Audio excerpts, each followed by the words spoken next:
de ça que je viens vous parler. Entre autres, parce que les attaques contre l'enfance et la famille sont absolument multiformes et c'est un tir de barrage. C'est un tir de barrage. Mais honnêtement, je pense qu'on va gagner, que nous ne gagnerons pas et que ça se dessine, ça se prépare. Je pense que toutes ces horreurs ont pu se mettre en place par un aveuglement collectif et là, la lumière commence vraiment à se faire jour. Dites-moi, si je vous dis, quand on vous a dit que l'avortement serait pratiqué uniquement dans des situations de détresse, est-ce que vous l'avez cru? Moi, vous êtes tous beaucoup plus jeunes que moi, ou presque. Moi, quand on m'a dit en 1976, enfin, je suis assez vieille pour avoir le souvenir très précis des grandes envolées de Mme Simone Veil à l'Assemblée, elle a dit que l'avortement c'était pour les situations de détresse. Et bien, je l'ai cru. Je l'ai cru. Hein, et je pense que je ne suis pas la seule à l'avoir cru. Ensuite, quand on vous a dit que le Pax ne deviendrait jamais le mariage pour les personnes de même sexe, peut-être que vous l'avez cru. Moi, j'ai commencé à avoir des gros doutes. Je ne l'ai pas vraiment cru. Mais enfin, nous admettons que je voulais bien essayer de faire semblant de le croire. Et quand on vous a dit que le mariage pour tous ne serait pas la gestation pour autrui, vous avez sans doute compris que ça allait arriver. Ben, on y est. Ça y est. D'accord? Alors, si je vous dis aujourd'hui qu'on prépare l'interdiction, je dis l'interdiction pour les parents de s'opposer à une opération de changement de sexe pour leurs enfants, là maintenant vous allez me croire. Vous allez être obligé de me croire. Parce que vraiment, le plan qui se dessine est de plus en plus évident, de plus en plus monstrueusement évident. L'information est tombée, il y a quelques semaines, sur un site observatoire de la famille qui s'appelle Family Watch.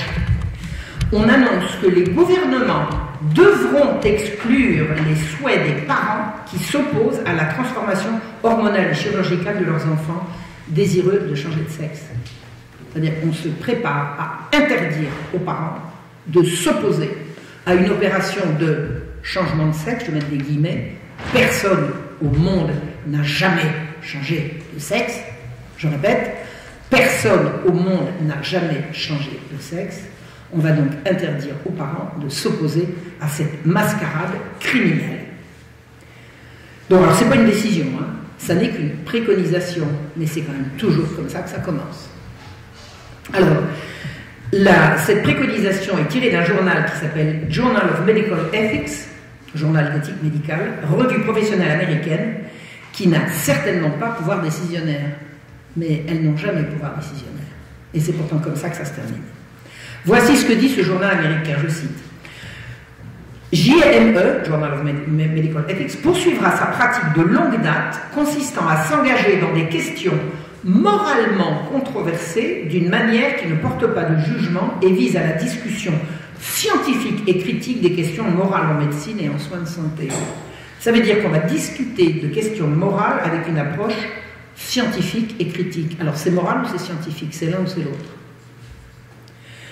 L'éthique médicale semble un contresens. Eh bien, on va remplacer la morale par la science. Et la science, je vais vous raconter laquelle. Où nous sommes en fait au cœur du sujet, quand on parle de science contre la morale. Je vais vous donner un fait divers, que vous connaissez peut-être, mais peut-être pas. En octobre 2018, on a rapporté qu'une petite fille de 4 ans avait été violée dans la cour de récré par 3 bambins de son âge. On a dit violer, c'est-à-dire brutaliser, entraver, immobiliser, déshabiller et pénétrer. L'année précédente, elle avait déjà subi la même chose au même endroit, dans la même école, quand elle avait donc 3 ans. Je vais vous dire quelle a été la réaction de Michèle Créoff, vice-présidente du Conseil national de la protection de l'enfance. Là, elle est placée pour parler, n'est-ce pas?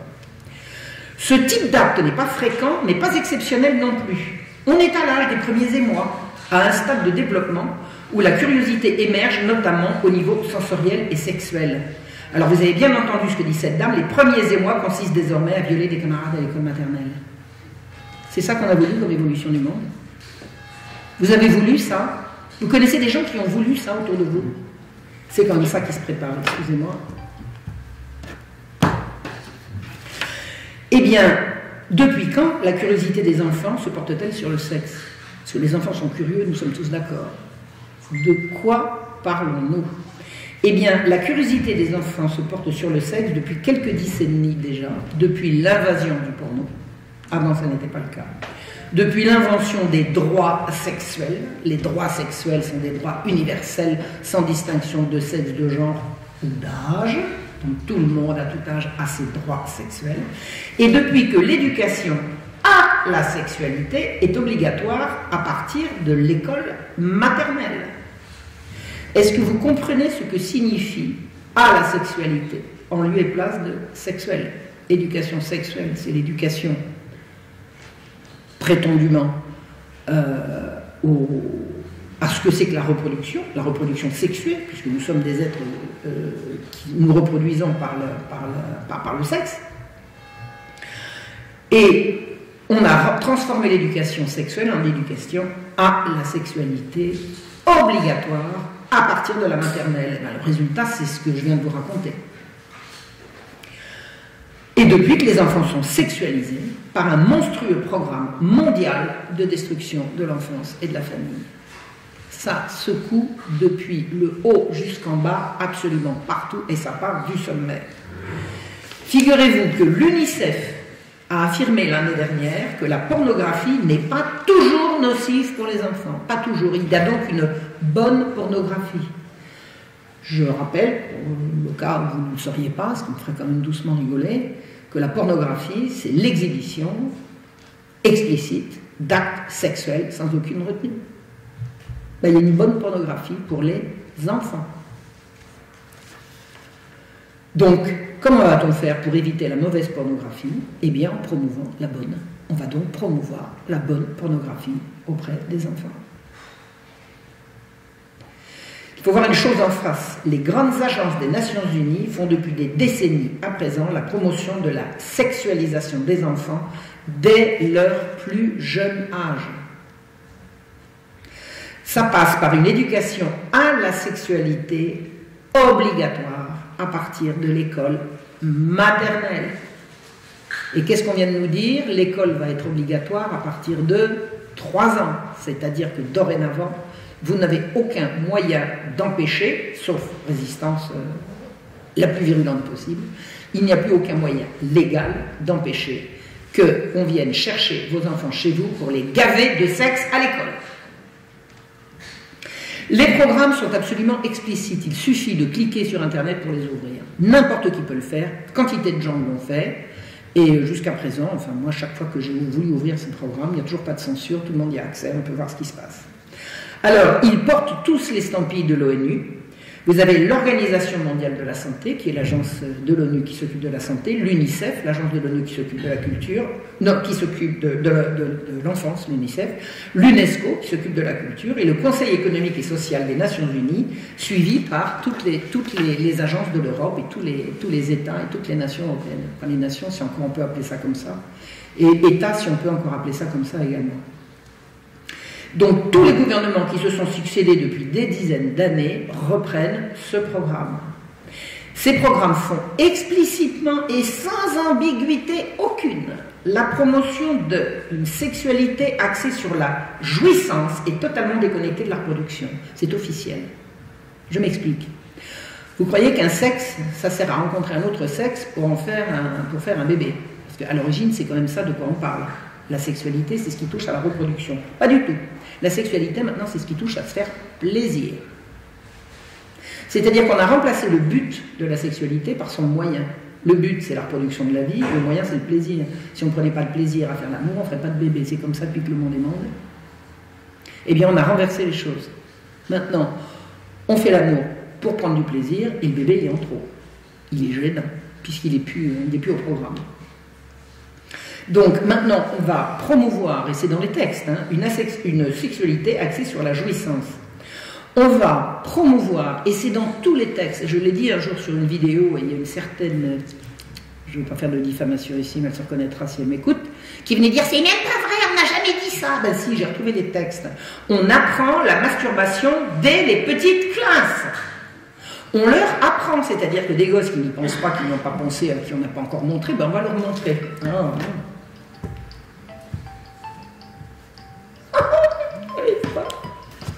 J'arrive pas. J'ai cru que je l'avais arrêté. Voilà, ça y est, ça ne reviendra pas.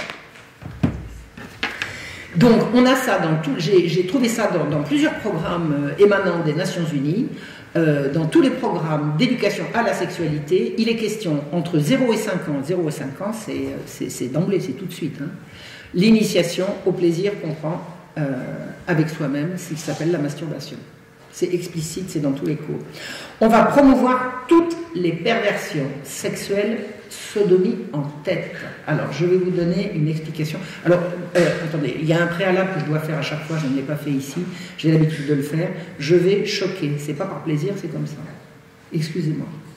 Je vous demande pardon d'avance parce que je sais que je vais vous choquer. Je vais employer des mots qui sont à la fois crus et des images explicites qui sont vraiment pas ragoûtantes. Mais on va y aller quand même, parce que c'est ça qu'il faut dénoncer. Eux ne se gênent pas. J'ai vu dans un programme imposé aux écoles québécoises, Canada français, je suppose que c'est pareil dans tout le Canada, des écoles qui montrent ce qu'on va apprendre aux enfants dans les petites classes, et notamment on va leur faire un dessin des dessins en 4 couleurs, grand format, le plus explicite possible, de l'appareil génital masculin et féminin.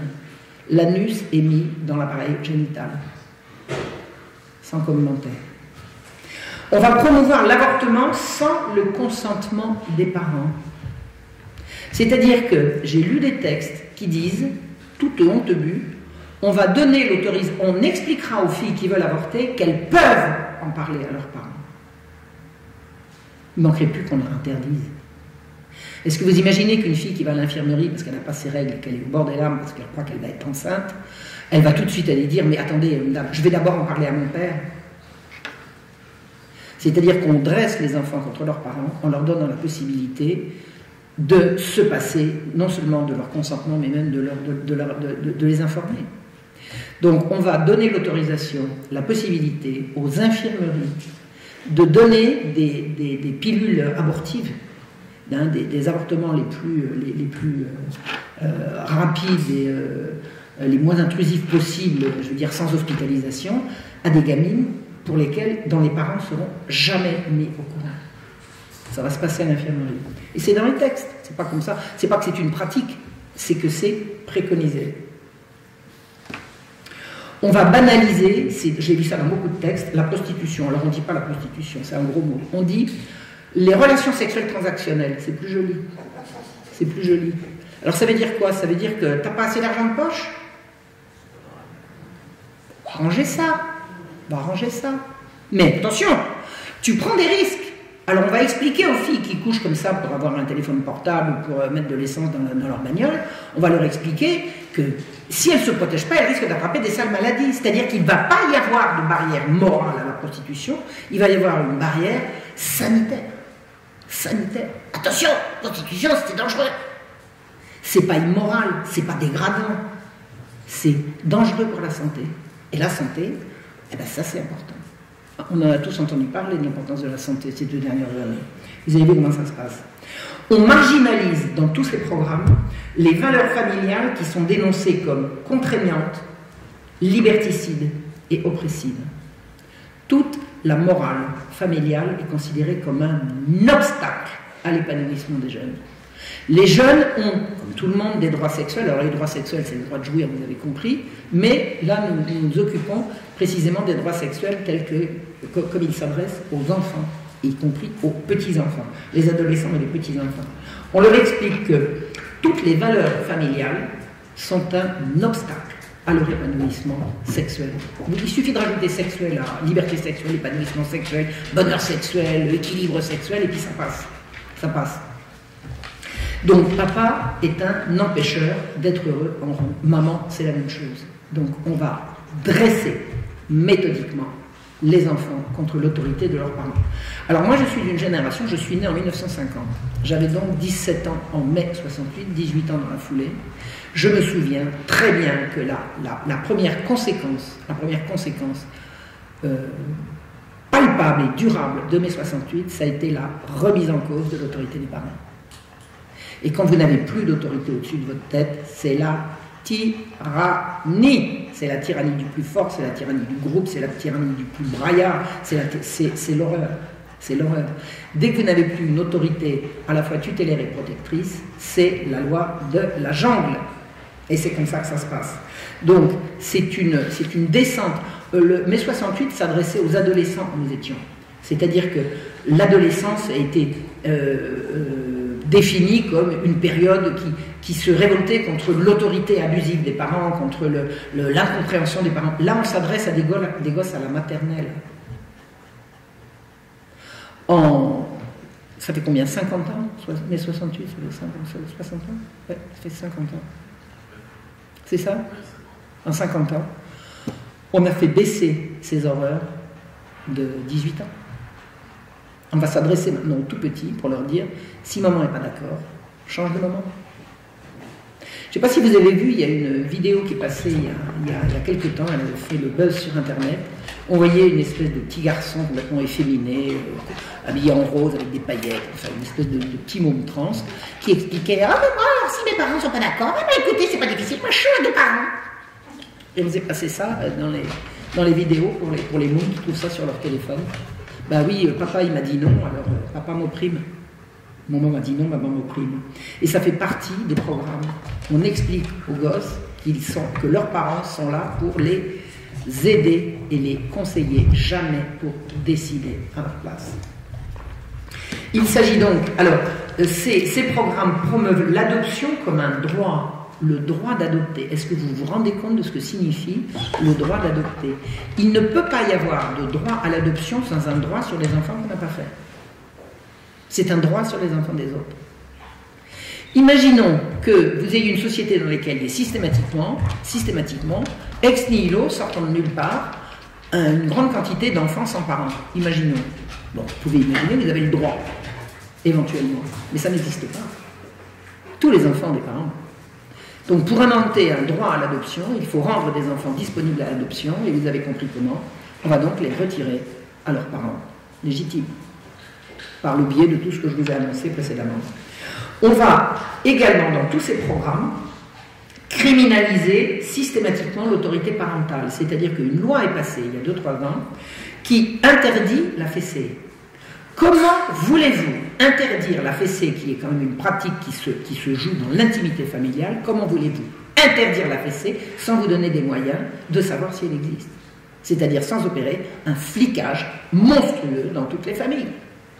Comment voulez-vous faire? Donc interdire la fessée, c'est d'emblée faire sauter en éclats l'intimité familiale. Alors j'ai eu le pays qui était le plus pionnier en matière de cette horreur d'interdiction de la fessée, c'est la Suède. J'ai vu un reportage un jour qui expliquait que alors il y a la Suède, puis il y a l'Allemagne aussi après, puis il y a l'Angleterre, enfin ça se rapproche. La France a beaucoup résisté, puis ça y est, elle a cédé. J'avais vu un reportage qui expliquait qu'une famille qui veut faire céder un gosse qui fait un caprice. Alors, qui c'est qui connaît un gosse qui n'a jamais fait de caprice ici? C'est quoi le caprice? On teste l'autorité. Hein. Le gosse qui fait un caprice, il voit jusqu'où il peut aller, il teste l'autorité. Si en face, il n'y a pas d'autorité, ou si en face, vous avez des parents terrorisés qui disent « mais si jamais je ne fais pas ce qu'il faut, on va me l'enlever », vous avez des scènes absolument hallucinantes où la tension monte, où le gosse devient tout puissant, où les parents sont terrorisés. Eh bien, imaginez-vous qu'en Suède, qu'est-ce qui s'est passé? Alors un jour, peut-être 50 jours, hein, je vous donne un exemple, hein, c'est un exemple parmi tant d'autres. Un gosse dans la cour de l'école, la cour de récré, a raconté « Hier, ma mère m'a menacé de m'envoyer une claque. » Le soir, le gosse poussait en foyer. La surveillante qui surveillait la cour a entendu, elle a prévenu la maîtresse, qui a prévenu la directrice, qui a prévenu la police, qui a prévenu le juge. Le soir, la gosse était enlevée à ses parents pour une menace de lui donner une claque. En Suède, où ils sont particulièrement... Alors, ce qui est rigolo, c'est que la Suède est en train de basculer hein, sur le plan politique. Là, il y a un... Bon, c'est inévitable. Mais enfin bon, espérons. Parce que oui, ils ont été très très loin. J'ai vu la suite d'un reportage, de ce reportage, qui racontait que les travailleurs sociaux organisent dans les écoles des groupes de parole. Alors, on fait mettre les enfants en rond et puis on lance la discussion. Et puis c'est comme ça qu'on sait. Bah, moi, ma maman, elle m'a dit que, et puis mon papa, il m'a dit que. Et ensuite, on fait des signalements, et ensuite, les services sociaux passent dans les maisons et arrachent les gosses pour leur bien. On est d'accord? Pour leur bien. Pour leur bien. En Allemagne, c'est devenu absolument terrifiant. Terrifiant. Des parents, on a retiré des enfants à des parents qui s'étaient opposés à la présence de leur petite fille de 4 ou 5 ans à un cours d'instruction à la sexualité, comme je vous ai dit, absolument explicite. La gosse y était allée une fois, elle était rentrée à la maison en larmes, elle avait dit papa, il y a ci, il y a ça, on appelle ça le vagin, le truc, l'érection, la gosse, elle avait l'estomac au bord des lèvres, elle pleurait, elle ne voulait pas y retourner. Le papa lui a dit, demain, tu n'iras pas au cours d'éducation sexuelle, et le père s'est retrouvé en prison. En prison. D'accord? Alors, on n'a pas encore ça en France, mais ça se prépare. C'est-à-dire que les parents qui osent s'élever contre les droits sexuels de leurs enfants risquent non seulement qu'on leur enlève leurs enfants, ce qui est une pratique de plus en plus courante, mais également que eux terminent en prison. Et là, je ne vous raconte pas des risques, je vous raconte des faits absolument authentiques. Donc l'interdiction de la fessée, elle est passée en France il y a quelque temps. Alors vous aviez un certain Cohn-Bendit qui trouvait ça absolument génial. Lui, alors se faire tripoter la baguette par des petites filles, ça ne le choque pas, mais qu'on puisse envoyer une gifle à un gosse qui fait un caprice, alors là c'est atteinte aux droits de l'homme. Vous voyez ce que je veux dire? Donc en fait, on criminalise la morale traditionnelle et on criminalise toute religion qui s'oppose aux droits sexuels dès la naissance. Est-ce que vous connaissez une religion qui ne s'oppose pas aux droits sexuels dès la naissance? Ben, la seule religion qui ne va pas s'y opposer, c'est celle que ces gens-là nous préparent. Ils nous préparent une espèce de religion syncrétique, synthétique, là, qui va tout mélanger et qui va commencer par dire les droits sexuels d'abord, et puis après, tous unis derrière le grand Manitou ou le grand Mamamouchi, mais c'est-à-dire qu'on va éliminer toutes les grandes religions traditionnelles. Il n'y a pas de pire ennemi pour ces gens que la tradition. Tout ce qui s'est fait dans le passé est considéré comme devant être aboli, oublié. Et croyez-moi, une bonne formule pour savoir si quelque chose est bien ou pas, posez-vous la question, comment auraient fait nos grands-parents, nos arrière-grands-parents, nos aïeux, et c'est la plupart du temps, vous trouverez la réponse. Parce que si notre civilisation vient de tellement loin, c'est qu'elle a fonctionné. Et si elle ne fonctionne plus, c'est parce qu'on a tout changé. Donc, on nous annonce par petites touches la fin programmée de toute décence, de toute autorité et de toute morale. Il n'y aura plus de morale, puisqu'on a remplacé la morale par la science. D'accord? La morale, c'est quoi? C'est le bien et le mal? Ah! Ça va être scientifique ou pas scientifique. Ça s'appelle le renversement officiel des valeurs. On renverse tout. Ce qui était bien hier devient mal aujourd'hui. Donc on connaît les promoteurs de ces erreurs. On sait en France que c'est essentiellement le catholicisme qu'ils ont visé, mais l'islam en prend plein la figure également. Il ne faut pas se faire d'illusions, c'est clair et net. Leurs arguments se partent des oripeaux d'une science fallacieuse qui affirme que le sexe est une distraction et que les enfants y ont droit dès la naissance. Alors le sexe est une distraction, je pense que c'est à ça qu'on peut le résumer. Pour ces gens-là, pourquoi avons-nous un sexe? Pour faire joujou avec. Mais vous savez, pour se reproduire, il y a des utérus artificiels, il y a des couveuses, et c'est au programme. On n'aura plus besoin de se rencontrer, de se connaître charnellement pour faire des bébés. On fera ça par l'intermédiaire d'éprouvettes. Et pour le reste, eh bien, tout sera permis. Tout sera permis. Alors, le sexe est une distraction, et je vous ai dit, les enfants y ont droit dès leur naissance. Alors, vous avez compris ce que ça veut dire dès leur naissance? À la naissance, les enfants ont un sexe pour jouer avec. Tout le monde le dit, c'est dans tous les programmes, et c'est scientifique. Savez-vous d'où vient cette science qui prétend que les enfants sont sexuels dès la naissance? Eh bien, c'est ce qu'on affirme depuis le rapport Kinsey, Alfred Kinsey, qui a publié, un Américain, qui a publié en 1948 et en 1952, donc à 4 ans d'intervalle, et c'est repris ad nauseam par absolument tous les professionnels de l'éducation et de la santé, suivant les conseils et instructions de grands malades qu'on appelle les sexologues. Voilà, donc les théories de Kinsey sont reprises par les sexologues.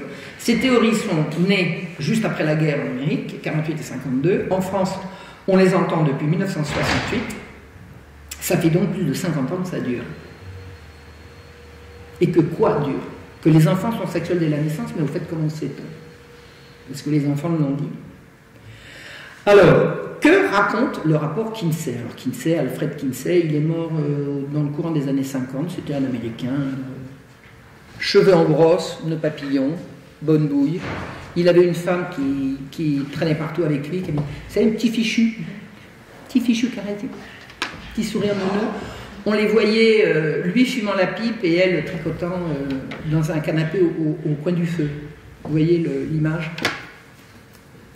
Bon, alors, il y a quelqu'un qui n'a jamais entendu parler de Kinsey ici? Non, je crois que tout le monde connaît. Non, c'est un peu flou, ben, je vais rentrer dans les détails. Kinsey est un monsieur qui raconte que la sexualité, sous n'importe quelle forme qu'elle se pratique, est toujours bonne. Tout ce que vous faites pour le plaisir du sexe, c'est bien. Pourquoi? Parce que c'est comme ça. Il n'y a pas d'âge pour s'y adonner. Un enfant ne peut pas être victime d'un adulte qui a eu avec lui un rapport sexuel. C'est l'hystérie de ses parents qui le trouble par le fait lui-même, pas par le fait lui-même dont il a forcément joui. C'est-à-dire que M. Alfred Kinsey explique qu'il n'y a pas de viol d'enfant. Les enfants sont forcément d'accord. Et si un enfant va mal, c'est parce que ces crétins de parents ont poussé des hurlements. Et c'est le hurlement des parents qui trouble l'enfant. Et il explique que la plupart des Américains, quoi qu'ils en disent, pratiquent la sodomie à tout va, l'avortement en masse et l'adultère sans complexe. Or, l'année où Kinsey fait son premier rapport, en 1948, l'Amérique a d'elle-même l'image de « on arrive vierge au mariage, on est fidèle toute sa vie, quand on est enceinte, on accouche, et puis on transmet des valeurs à ses enfants et on se marie une fois. On se marie une fois, c'est pour la vie. On se marie par amour et c'est pour la vie. » La publication de ce rapport, alors le rapport Kinsey qui s'est appelé « Sur la sexualité masculine » en 1948 et « Sur la sexualité féminine » en 1952, la publication de ce rapport à la sortie de la Seconde Guerre mondiale a traumatisé toute une Amérique glorieuse et morale et fière de ses valeurs. C'est en montrant une réalité insoupçonnée qu'on a changé de paradigme que les valeurs ont été inversées. C'est ce rapport Kinsey qui a déclenché la révolution sexuelle. C'est-à-dire qu'avant le rapport Kinsey, l'Amérique a d'elle-même l'image d'une Amérique vertueuse et familiale, et brusquement elle découvre que tout le monde couche avec tout le monde, qu'on avorte à qui mieux, que la sodomie, quoi, vous n'avez pas essayé, vous êtes complètement ringard, etc., etc. Donc ce rapport a été tellement pris au sérieux que l'Amérique a révisé tout son code pénal. C'est-à-dire que vous aviez un code pénal comme partout qui dit que les atteintes contre les femmes et les enfants, c'est gravement puni. Maintenant, c'est plus le cas, puisqu'elles sont d'accord. Puisqu'ils sont tous d'accord. Le code pénal américain a été révisé suite au rapport Kinsey. Alors, je vais faire une petite révision de avant et après. Avant le rapport Kinsey, le sexe, c'est l'affaire du mariage. Et le mariage est l'affaire d'une vie. La fidélité est une valeur sûre. C'est bien la fidélité. Je suis fidèle, mon mari est fidèle, nous sommes fidèles, c'est une valeur. L'autorité paternelle est évidente, elle coule de source. Papa a dit non, bon, c'est tout. S'il a dit non, c'est non. Papa n'a pas discuté, puisqu'il a dit non. Papa est protecteur et maman nourricière. Maman me fait à manger, maman me protège, incidemment. Vous connaissez la chanson qui a été reprise par Mozart, « À vous dirai-je maman » ? À vous dirai-je maman, ce qui cause mon tourment. Cette chanson, à l'origine, je la connais pas par cœur, c'est une chanson d'amour à sa maman. C'est une chanson d'amour à sa maman. Elle date de 1771. C'est un petit enfant, je ne sais pas si c'est un garçon ou une fille, qui explique tout ce qu'il doit à l'amour de maman, à la présence de maman, à la douceur de maman. Et il explique que tous les soirs, il fait sa prière au bon Dieu pour qu'il protège encore maman. Une merveille, une beauté. Tout ça, c'est de la carabistouille. Alors donc, qu'est-ce que c'est que ces imbécilités ? Alors, maman n'est pas nourricière, maman maintenant elle est chef d'entreprise ou elle est executive woman de je ne sais pas trop quoi, vous voyez ce que je veux dire. Bon. On ne parle jamais de sexe devant les enfants dans cette Amérique-là, on ne parle pas de sexe devant les enfants, mais jamais. On ne parle pas de ces choses-là devant les enfants. Écoutez, j'ai un souvenir, c'est rigolo, je me souviens de ma mère me disant à propos d'une de mes amies, j'avais une copine à l'école, j'ai dit maman j'aimerais bien aller chez elle à goûter, elle me dit mais Marion, je t'explique, ses parents sont... On ne disait pas divorcer, on disait pas accoucher, on disait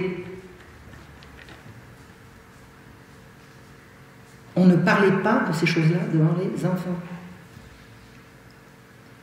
Il y avait une censure au cinéma pour interdire l'accès aux jeunes à tous les programmes explicites. Mais ce n'était pas forcément explicite au niveau image, et également au niveau du thème. Vous voyez ce que je veux dire? D'abord, on ne montrait pas les choses au cinéma. On ne montrait pas les choses au cinéma, mais celles qui étaient trop suggestives, on ne les montrait pas non plus. C'est-à-dire qu'on protégeait les enfants contre tout ce qui regardait les adultes. Et la sexualité, ça regarde les adultes. Et on apprenait surtout aux jeunes à s'accepter, à se maîtriser et à s'accomplir. S'accepter, accepte-toi toi-même. Alors je vais vous expliquer un truc. Moi, quand j'étais adolescente, j'ai poussé comme une asperge. Alors, vous avez vu comme je suis grande. J'ai poussé comme une asperge. À 14 ans, j'avais déjà la taille que j'avais. Mais on m'aurait proposé à l'époque de me retirer 5 cm en me coupant les pattes. Je vous jure que je l'aurais fait. Mais j'ai eu des parents qui m'ont dit, patiente, dans quelques années, tu seras grande, mais tu ne seras pas la plus grande. C'est ce qui s'est passé. Accepte-toi. T'as poussé trop vite, c'est fatigant en plus, vous savez, de pousser comme ça, c'est dodelinante. C'est une épreuve. Des parents protecteurs ne disent pas, ah bah attends, on va te faire une opération, puis on va te couper les pattes. Parce que changer de sexe, ça revient à ça. T'es première dans ton sexe, ça va t'en faire changer. D'abord, on ne change pas de sexe, et puis on m'aurait coupé les pattes, j'aurais eu l'air mal. J'aurais été belle avec des petites pattes. On m'a enseigné à m'accepter. C'est ça une éducation, non?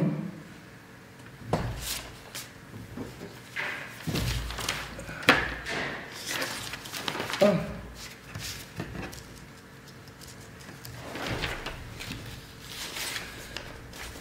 Depuis cette révolution Kinsey mai 68, puisque c'est un seul et même mouvement, maintenant on couche pour s'amuser. Alors peu importe avec qui, hein, peu importe, l'occasion était belle ou elle n'était pas belle, ou je ne trouve pas en ce moment, ou alors j'en ai trouvé 3 d'un coup, je ne sais pas lequel choisir, enfin on couche pour s'amuser. C'est plus une rencontre entre une personne et une autre, c'est une rencontre entre 2 opportunités. Ou plus. L'avortement est devenu un droit fondamental et une, attendez, tenez-vous bien, priorité nationale, je l'ai vu écrit. Priorité nationale. À l'heure actuelle, priorité nationale, c'est tuer les enfants dans le ventre de leur mère. Mais vous avez vu ça où? On est passé de l'avortement dans les cas extrêmes pour aider la mère à se sortir de situations inextricables, encore qu'il y a d'autres moyens de se sortir de situations qui ne sont inextricables que parce qu'on le veut bien, mais en admettant.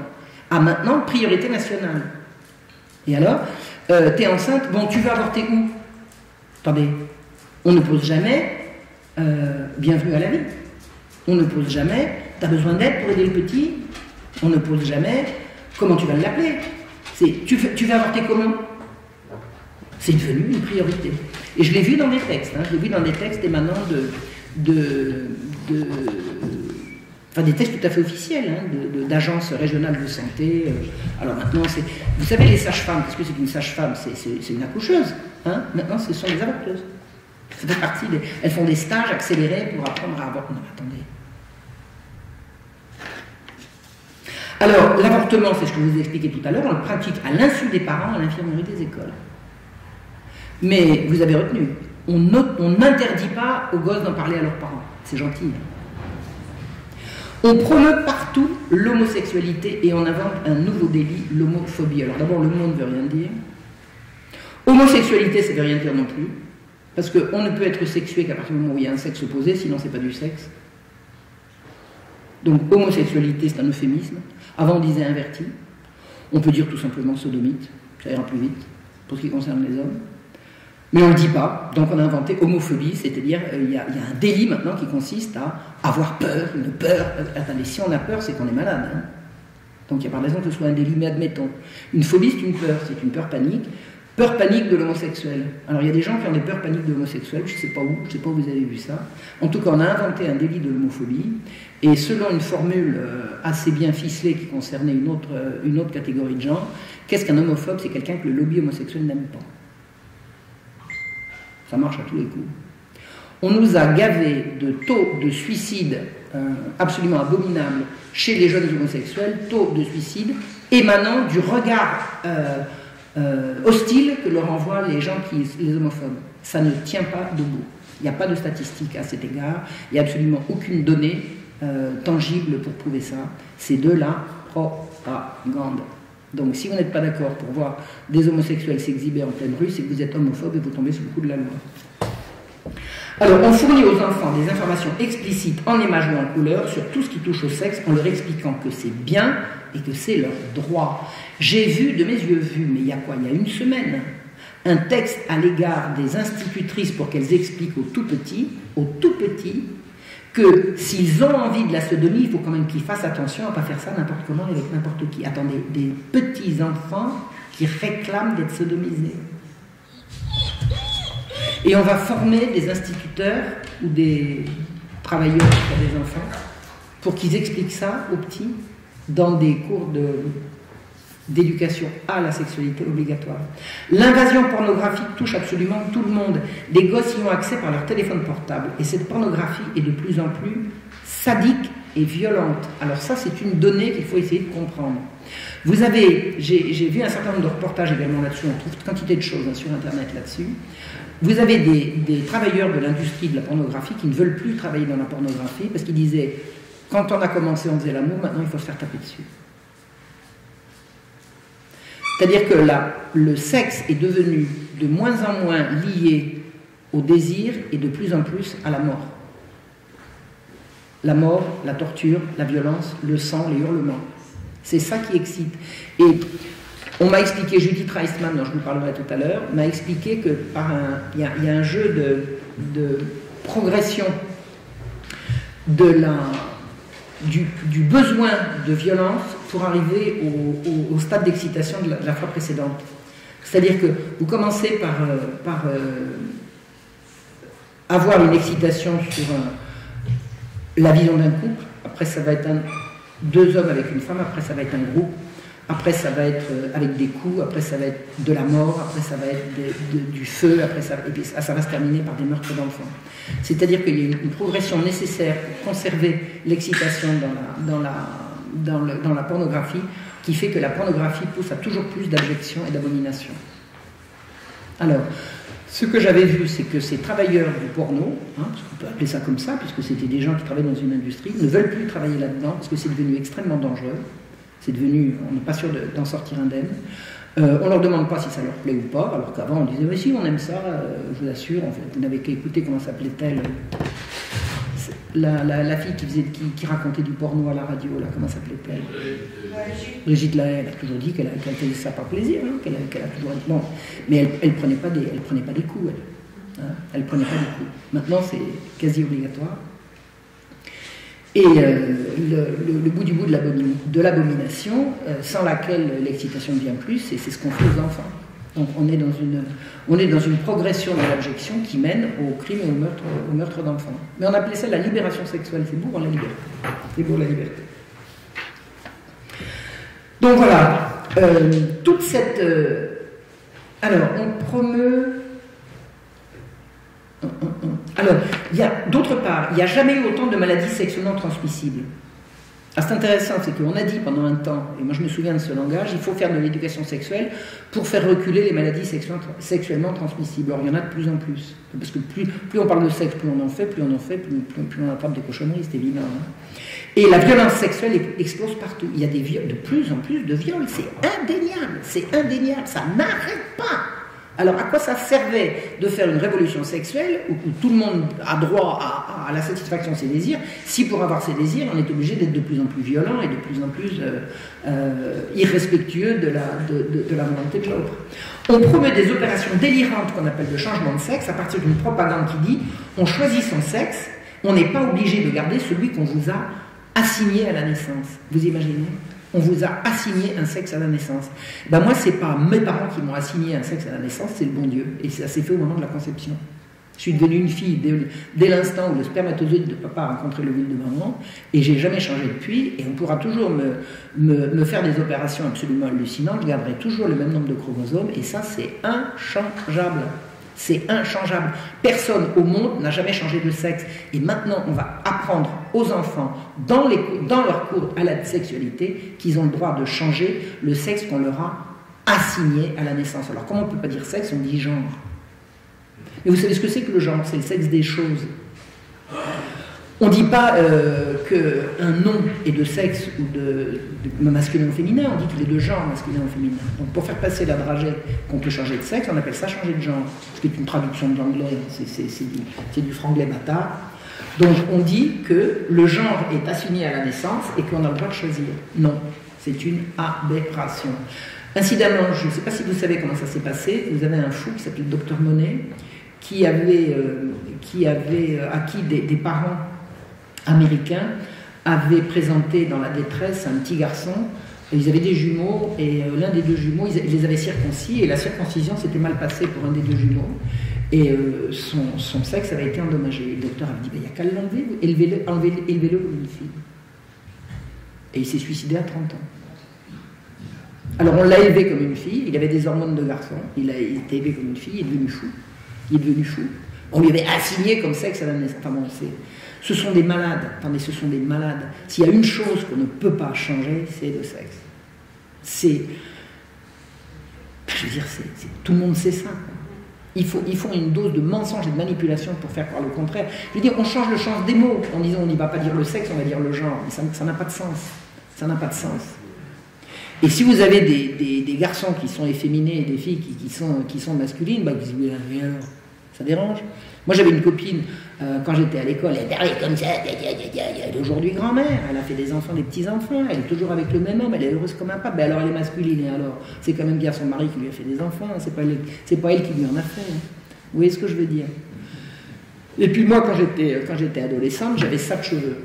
Parce que ma mère, elle avait trouvé que Jean Seberg, dans Un bout de souffle, elle était mignonne avec les cheveux tout courts, elle m'avait fait les cheveux comme ça, comme j'avais une grosse voix, et puis que j'étais un peu plate comme une limande. On m'appelait jeune homme et je trouvais ça drôle. Mais attendez, ça serait aujourd'hui, ça y est, j'aurais été opéré. Hein. J'ai joué à ça combien de temps? 2-3 ans. 2-3 ans. Puis un jour, un beau jeune homme m'a dit que j'étais la féminité incarnée, alors j'ai fondu. Vous voyez ce que je veux dire? Je lui ai pas dit, dis donc, t'es pas vrai, tu m'as signé un genre de... C'est le plus beau compliment que j'ai entendu de mon adolescence. Donc voilà, on promeut à l'heure actuelle le droit de l'enfant à choisir son sexe, vous imaginez, et on prépare, c'est ce que je vous disais tout à l'heure, que les parents n'auront pas le droit de s'y opposer. Et qu'est-ce que c'est qu'un changement de sexe? C'est en fait une mutilation sexuelle irréversible, abominable, abominable, abominable. Alors, il y a une vidéo qui circule en ce moment, très très intéressante, d'une dame qui a étudié, comme sociologue je crois, quantité de cas de gens qui sont dans cette mouvance. Alors, ce qu'il faut savoir, c'est que les demandes de changement de genre, hein, on va dire comme ça, sont toujours collectifs. C'est toujours un environnement qui y pousse. Si vous êtes dans une région où personne n'a jamais entendu parler de ça, même si vous ouvrez un truc changement de genre à un bureau, personne ne va y venir, ils s'en foutent. C'est-à-dire qu'il y a en fait c'est une pardon? Émulation collective. Merci. Exactement. Une émulation collective avec le support bienveillant de l'école, de l'administration, de l'éducation nationale et puis de tous les intervenants extérieurs. Donc c'est une politique de destruction. C'est une politique de destruction. Sachez que on peut faire une opération de changement d'apparence dans un sens, mais pas dans l'autre. Pas dans l'autre. C'est terminé. Donc pour avoir cédé au caprice d'un sale gosse qui a voulu dire merde à papa, maman, et puis qui a voulu écouter des gens absolument abominables, quand il va regretter, il va faire quoi? Et il lui restera de se suicider, peut-être. Joli résultat. Un joli résultat. Donc en fait, toute la réalité qui a été révélée par Kinsey, je vous ai expliqué que tout le monde couchait avec tout le monde, que la sodomie c'était quoi, etc. En fait, c'était pas vrai. Kinsey a menti. Il a triché, il a menti et il a inventé pour l'Amérique une sexualité débridée qui était la sienne. C'était un grand pervers lui-même. C'était un homme. Il est mort en s'arrachant les testicules. Ça faisait partie de ses jeux. Il jouait le soir, il se mettait une poulie, un machin, une corde, il tirait. Enfin, un jour, il a tiré trop fort. Enfin bon, il est mort comme ça. De complications, il n'est pas mort du tout. Pareil. Alors, on a dit après qu'il était mort d'une pneumonie et je crois qu'il n'avait pas un poumon là, à cet endroit-là. Et c'était un grand adepte du sadomasochisme, il adorait les tortures, celles qu'on lui infligeait, celles qu'il infligeait aux beaux jeunes gens dont il aimait à s'entourer, c'était un maniaque, c'était un fou, c'était un pervers, à qui la CIA, avec les fonds de l'Institut Rockefeller, a confié la tâche de renverser les valeurs. Ce gars-là était universitaire, il avait une chaire à l'université, il s'occupait de guêpes, c'était un entomologiste. On lui a dit à partir de maintenant, vous n'allez plus vous occuper de guêpes, vous allez changer la moralité mondiale, la mentalité d'Amérique d'abord et ensuite du monde, et nos fonds sont illimités, vous pouvez y aller. Et il a été vraiment financé à milliards, quoi. Enfin, un million en tout cas. Il a été protégé, jamais aucune plainte n'a pu voir le jour, il faisait chanter tout le monde. Enfin, c'était un type abominable qui avait un pouvoir incommensurable. Voilà. Donc, c'est l'Institut Rockefeller pour la banque, hein, pour la finance, et la CIA pour le bien des expériences, qui ont financé des expériences terrifiantes, notamment sur des enfants.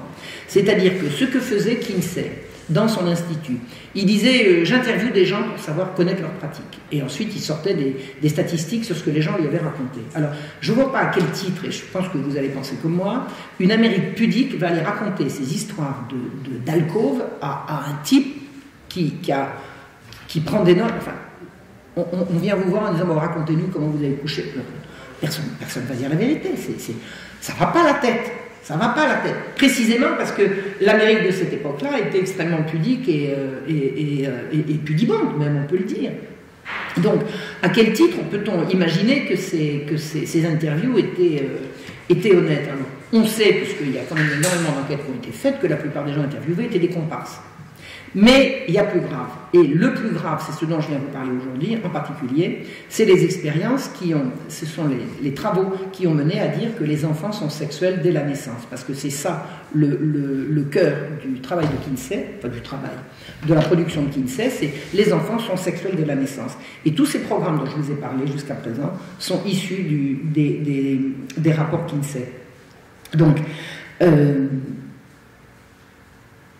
qu'est-ce qu'a fait Kinsey pour parler de la sexualité des enfants? Il a trouvé des enfants. Alors, la façon dont il a trouvé ces enfants, c'est une horreur. Ces enfants lui ont été fournis par l'université et l'hôpital à New York. À New York ou... Non, pas à New York, dans New Jersey. Enfin bon, là où il était, excusez-moi, je n'ai pas toujours tout par cœur. Dans la région dans laquelle il était, les hôpitaux publics et les universités lui ont fourni la matière à ses expériences. Et notamment des enfants, notamment des petits-enfants, notamment des bébés. Des bébés. Il a sorti dans son rapport sur la sexualité des hommes que les enfants étaient capables d'avoir des orgasmes à partir de 4 mois, d'après ses découvertes, d'après ses enquêtes, et il a fait des tableaux qu'il a publiés, sur le nombre d'orgasmes dont étaient susceptibles des petits-enfants de 4 mois jusqu'à 14 ans. Après, ça sortait de la statistique. Et une femme, Judith Reisman, plus de 20 ans, je crois, après la publication du rapport, a lu ce tableau qui avait été vendu, enfin qui avait été lu par des millions de personnes, puisque les rapports Kinsey ont été publiés dans le monde entier. Elle a lu ces tableaux, elle a vu ce qui avait marqué, et elle dit, mais personne n'a donc vu ce qui se passe ici. Ils ont stimulé des enfants dont ils prétendent qu'ils avaient tant d'orgasmes à l'heure ou en 24 heures. Elle s'est renseignée auprès d'anciens collaborateurs de Kinsey. Elle a dit, mais comment faisiez-vous pour avoir ces orgasmes? Réponse officielle, la réponse est entre les mains de Judith Reisman, par des stimulations orales et manuelles. Et qu'est-ce qui vous fait dire que ces enfants avaient des orgasmes? Et alors là, accrochez-vous. Ils pleuraient, hurlaient, se débattaient, convulsionnaient et s'évanouissaient. Donc ils jouissaient. C'est dans le rapport Kinsey qu'a fait le tour du monde. Alors, soit personne ne l'a lu, soit on est dans un monde de salopards. Vous imaginez? Et c'est ça dont on se sert comme base. Tous les programmes d'éducation à la sexualité se basent sur Kinsey. Judith Reisman s'est battue jusqu'à la mort pour obtenir des enquêtes officielles sur les façons de faire de Kinsey. Elle n'a jamais réussi. Remontez tous les programmes d'éducation à la sexualité ou d'éducation sexuelle, ça sera comme vous voulez, remontez à la source, tout revient à Kinsey. Tout! C'est-à-dire qu'on va vous obliger à laisser vos enfants, vos petits-enfants, à l'école où on va leur apprendre des techniques basées sur l'imposture d'un violeur d'enfants. Alors, je ne dis pas que Kinsey lui-même violait les enfants, parce qu'il l'a fait faire par des pédophiles, et je pense que lui, il préférait les hommes de fait. C'est ce que j'ai cru comprendre. Mais peu importe, c'est pas pour l'excuser, hein, c'est pas ça que je veux dire. Ce que je veux dire, c'est que Kinsey s'est entouré de pédophiles à qui il a donné carte blanche pour faire toutes les expériences qu'il voulait sur les enfants. Il a publié le résultat de ces expériences et personne n'y a vu du bleu, alors que c'est dans le rapport. Et c'est ça dont on se sert. Donc, c'est Rockefeller et la CIA qui ont financé ces expériences abominables. Alors, d'où ils venaient ces enfants? D'où ils venaient ces enfants? Alors, vous avez les enfants de parents pervers, ça existe. Hein.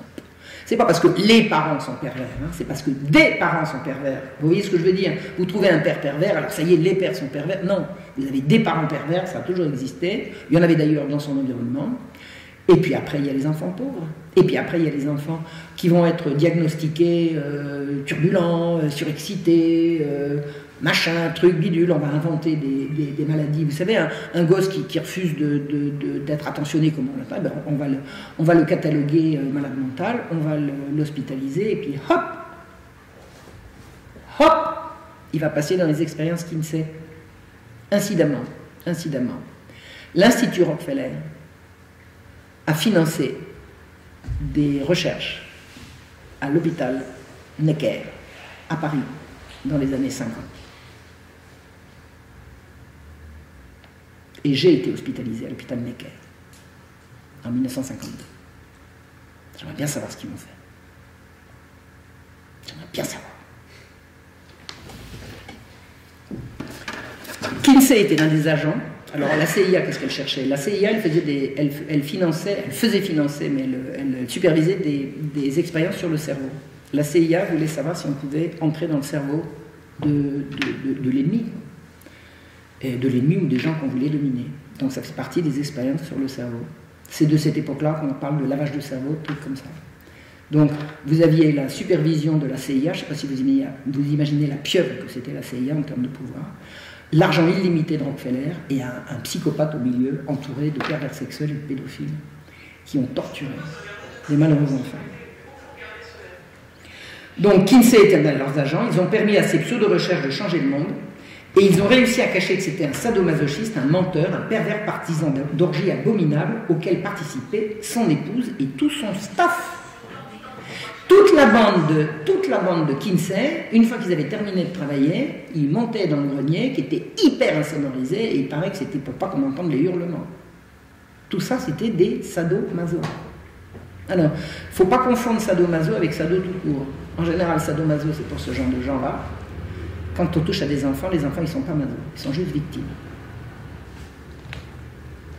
Vous voyez ce que je veux dire? Il y a souvent un abus. Je me souviens quand il y a eu les affaires dans Lyon où on avait arrêté un type qui torturait des filles, on disait un partisan de parti sadomasochiste. Non, de parti sadique. Les victimes n'étaient pas consentantes. Vous voyez la nuance. Donc, sado, ça va avec maso, mais pas que. Ça va également avec victime non consentante. C'est-à-dire l'abomination la plus atroce. Alors, on connaît tout ça par Judith Reisman. Alors Judith Reisman, c'est une américaine elle est morte il y a 1 an et demi maintenant. Nous étions devenus amis. Hein. Je lui ai écrit, j'ai vu ses vidéos, je l'ai rencontrée. On s'est rencontrés 3 fois une semaine. Ça fait des liens, vous savez. 3 fois une semaine, une petite semaine en Croatie où je l'ai rencontrée. Ensuite, elle est venue chez moi, elle est venue en France. Ensuite, je l'ai retrouvée à Québec. Et puis, on était en communication tout le temps. Enfin, on est vraiment devenus... Excusez-moi, je suis très très émue. Je parle bien. Et là, c'est elle qui a découvert tout ça. le ciel lui est tombé sur la tête, le système, le président Reagan lui avait donné une bourse pour qu'elle étudie le truc, toutes les ligues, les LGBT, tout ce qu'on appelle le monde woke à l'heure actuelle, c'est rué sur elle, ils l'ont traînée dans la boue, elle est restée la tête haute, elle n'a jamais flanché, elle a fait un travail absolument admirable. Judith Reisman, c'est grâce à elle qu'on sait tout ça, et elle est la première personne qui a ouvert le rapport Kinsey, qui a regardé ces tableaux en disant mais qu'est-ce qui a marqué là? Et Judith a raconté qu'un jour elle est allée dans un congrès de sexologie à Jérusalem, elle a été invitée, alors c'était toutes les sommités de la sexologie mondiale, que des universitaires, elle a affiché les tableaux en rétroprojection, elle a dit vous voyez quoi là? Silence de mort, elle a fait une explication de texte, elle dit il y a ça, il y a ça, il y a ça, il y a ça, il y a ça. Ils étaient tous partisans de la sexologie, tous azimuts. Hein. Et une fois qu'elle a terminé son truc, elle a dit ça veut dire que la science se met au service de la torture d'enfants? Eh bien, savez-vous quelle était la réaction de la salle? Silence de mort. Rien. Personne n'a de questions à poser? Rien. Il y a un journaliste qui a pris le micro, il dit écoutez, moi je suis journaliste, je ne suis pas là pour intervenir, mais là, attendez, je suis outré. Personne n'a rien à dire, elle vient de lâcher une bombe atomique, cette dame, vous n'avez rien à lui dire? Rien. À part peut-être, foutez le camp, on ne veut plus de vous. Vous êtes une emmerdeuse. Et elle n'est pas revenue à ce congrès. Le congrès s'est terminé sans elle. Et ils lui sont tous tombés dessus. Et est-ce qu'elle a compris, enfin, c'est ce qu'elle m'en a expliqué, c'est ce qu'elle explique dans ses écrits, c'est qu'elle a compris que toute institution est verrouillée de l'intérieur par ces choses. Là, en l'occurrence, c'est l'université et la médecine. Le monde des psys, le monde des médecins et le monde des universitaires est verrouillé. Ça ne veut pas dire qu'ils le sont tous, hein, je ne suis pas en train de dire ça. Mais ils sont tous là-dedans. Ils sont dans toutes les institutions. Et figurez-vous que pour que le livre de Judith Reisman commence à être traduit en France, il a fallu que j'intervienne et que je fasse intervenir une personne aussi peu consensuelle que Alain Serra pour qu'elle soit publiée en France. Aucune université, aucune édition universitaire n'avait jamais songé à la publier. Ou s'ils y avaient songé, ils y avaient annoncé.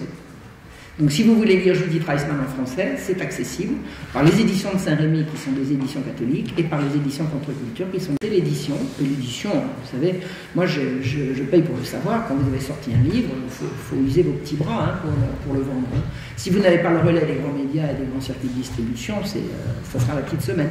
Mais le travail se fait quand même, et puis il y a un truc qui s'appelle Internet qui permet aussi de connaître toutes ces choses-là. Donc c'est grâce à la merveilleuse Judith Reisman qu'on a su ça. Et puis la vérité maintenant se fait jour partout. Les attaques contre les enfants, c'est une horreur. C'est une horreur. L'école obligatoire à partir de 3 ans, le changement de sexe qui va être... Vous imaginez, on va vous arracher vos enfants, vos petits-enfants. Ça fait des années que ça se fait, mais ça se faisait dans les classes défavorisées. Maintenant, ça va se faire dans tous les milieux. C'est ça qu'il faut comprendre. Dans les villages, on a toujours retiré les enfants aux familles les plus pauvres. C'est-à-dire que les familles les plus pauvres, au lieu de les aider dans leur pauvreté, on leur retire les gosses, comme ça fait de la... Hein, bon. Mais maintenant, c'est plus ça. Maintenant, c'est des gens, des gens de la bourgeoisie ou de la moyenne bourgeoisie à qui on va enlever leurs enfants. Parce que vous avez vu cette histoire de couple là récemment, un jeune couple, la maman a voulu accoucher de son deuxième à la maison. Eh bien, la gendarmerie est venue lui enlever pour maltraitance. La gendarmerie est venue enlever les enfants. Parce qu'un service social X ou Y a décidé que ses parents, ça n'allait pas du tout, ils ne se pliaient pas, ils lui ont enlevé le bébé qu'elle était en train d'allaiter. Hein. Alors il y a eu une mobilisation, et elle a retrouvé son enfant, mais si on n'avait pas bougé, elle ne le retrouvait pas. Elle ne le voyait pas. Et elle est allée aux services sociaux qui avaient retiré son enfant, elle est allée donner de son lait, elle avait pris un tire-lait, elle l'allaitait, hein. Et bien on lui a refusé. On lui a refusé. Probablement parce que son lait allait être maltraitant. Vous voyez ce que je veux dire? À partir du moment où elle accouche à la maison, elle est maltraitante, donc son lait va être empoisonné, ou quelque chose du genre. Mais attendez, ce sont des malades qui dirigent ça. Ce sont des malades. Et c'est comme ça depuis des siècles. Bon, là, ça sera un cours d'histoire, hein. Une autre fois, si vous voulez. Parce que moi, je sais que ces horreurs-là, ça dure depuis des siècles. Des siècles. J'en ai fait ma spécialité. Bon, alors, il reste encore un peu de temps? Ah non, mais Marion. Ça fait combien de temps que je parle? Elle a tout le temps qu'elle veut. Bon, j'ai bientôt terminé. Je vais vous expliquer ce qui se prépare chez nous. Il y a un monsieur qui s'appelle Pape Ndiaye, vous avez entendu? Hein? Alors il a été interviewé le 12 septembre, on est le quoi? On est le 19, hein? C'est tout récent. Et on l'a interviewé sur France Info pour qu'il parle de est-ce que la rentrée se passe bien. Et il dit, nous allons maintenant parler d'éducation à la sexualité à l'école. Alors il a bien appris sa leçon, il ne commet pas l'erreur de dire éducation sexuelle, il a bien appris que c'était à la sexualité. Il dit, c'est une obligation légale. La loi de 2001 nous enjoint de façon très claire de parler d'éducation à la sexualité dans le premier degré et dans le second degré, et donc nous devons respecter la loi. Pourquoi est-ce qu'on revient tous les ans en disant qu'il faut respecter la loi? Toute loi doit être respectée. Tous les ans on dit qu'il faut respecter la loi, parce qu'il y a une résistance, figurez-vous. Les gens ne se laissent pas faire. D'abord, les instituteurs, les professeurs ne sont pas tous d'accord, même s'ils ne le disent pas haut et fort, ils ne se précipitent pas. Donc régulièrement, tous les ans, on entend dire « il faut respecter la loi ». Donc ça veut dire que la loi n'est pas respectée. Ça veut dire quoi? Ça veut dire que c'est une injonction qui vient d'en haut et que la base résiste. Si la base résiste, on va changer la base. Si les gens ne sont pas d'accord, on va les changer. Ce changement est un changement qui est imposé du sommet vers la base. Ça n'est pas, et ça fait belle lurette que ça n'est plus, la base qui exprime son désir de changement et qui l'obtient. C'est le sommet qui impose le changement à la base. Donc, il explique qu'un rapport de l'inspection générale montre qu'il y a de grandes variations selon les écoles, selon les classes et selon les territoires. Tous les ans, ça revient comme ça. Donc, il faut se redonner les moyens de l'éducation à la sexualité. Je vous ai expliqué ce qu'il y avait dans ces cours d'éducation à la sexualité, l'apprentissage de la masturbation, la découverte de ce que c'est que la sodomie. Enfin, c'est hallucinant. C'est hallucinant, hallucinant. Dans des classes mixtes. Parce que si encore on disait, bon, vous avez des classes de filles, on va leur montrer, des classes de garçons, on va leur montrer, mais on les montre ensemble. Donc vous imaginez la gamine, et ça j'ai eu des exemples, qu'on fait venir au tableau, on lui montre un sexe en matière plastique, on lui demande de placer un préservatif avec les hurlements des mecs au fond de la classe qui vont la retrouver à la récré. Vous imaginez? Vous imaginez? Mais ça, il n'y en a pas encore assez. Il en faut plus. Alors, que dit notre pape Ndiaye?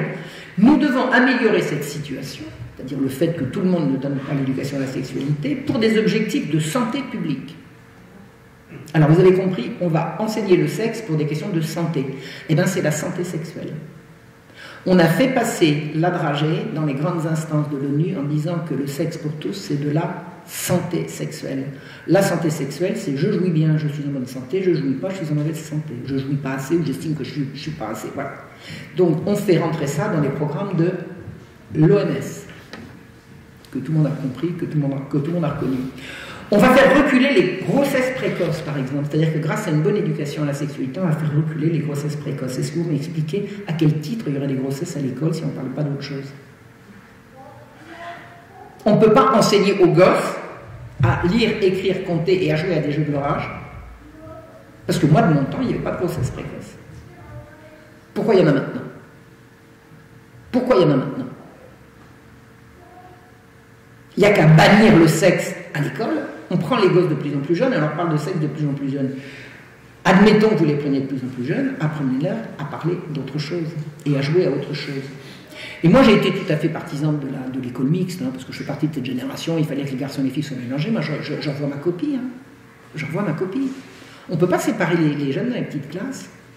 Ils se retrouveront à la récré ou ils se retrouveront le mercredi après-midi.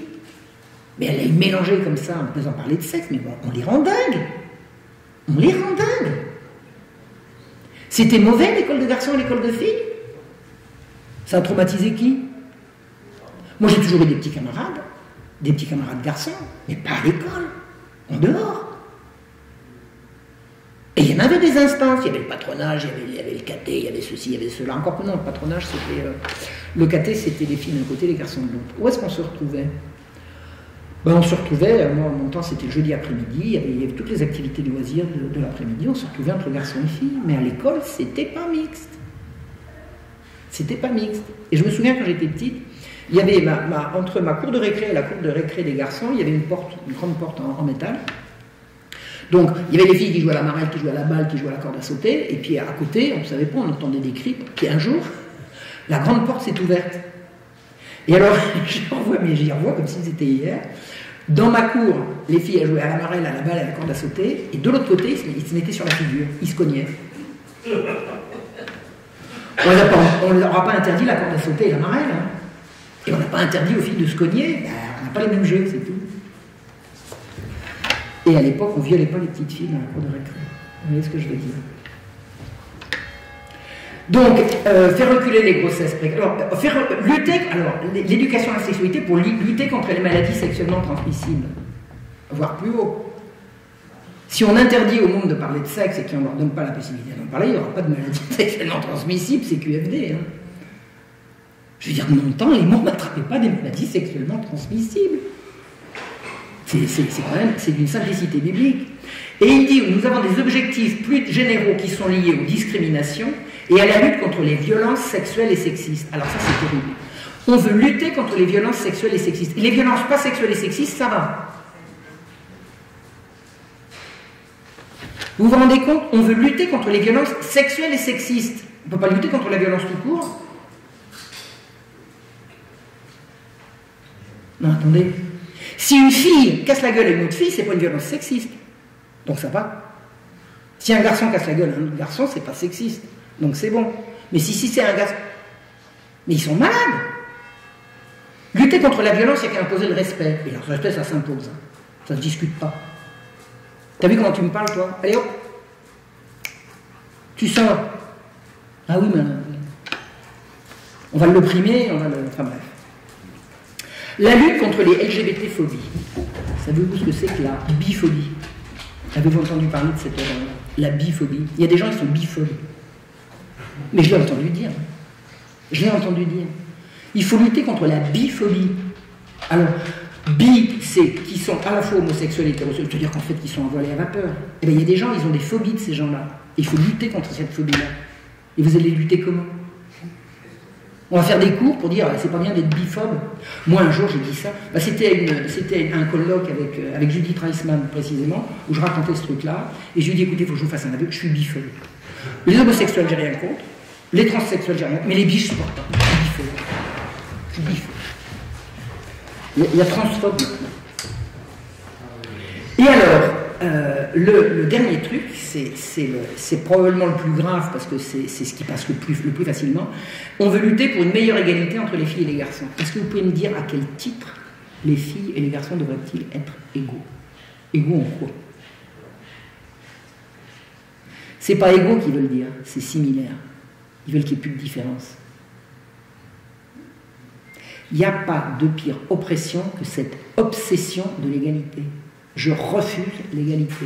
Je vais vous dire, il y a une égalité que je reconnais, c'est l'égalité devant Dieu. Alors ça ne s'adresse qu'à des gens qui croient en Dieu, mais l'égalité devant Dieu, j'y crois.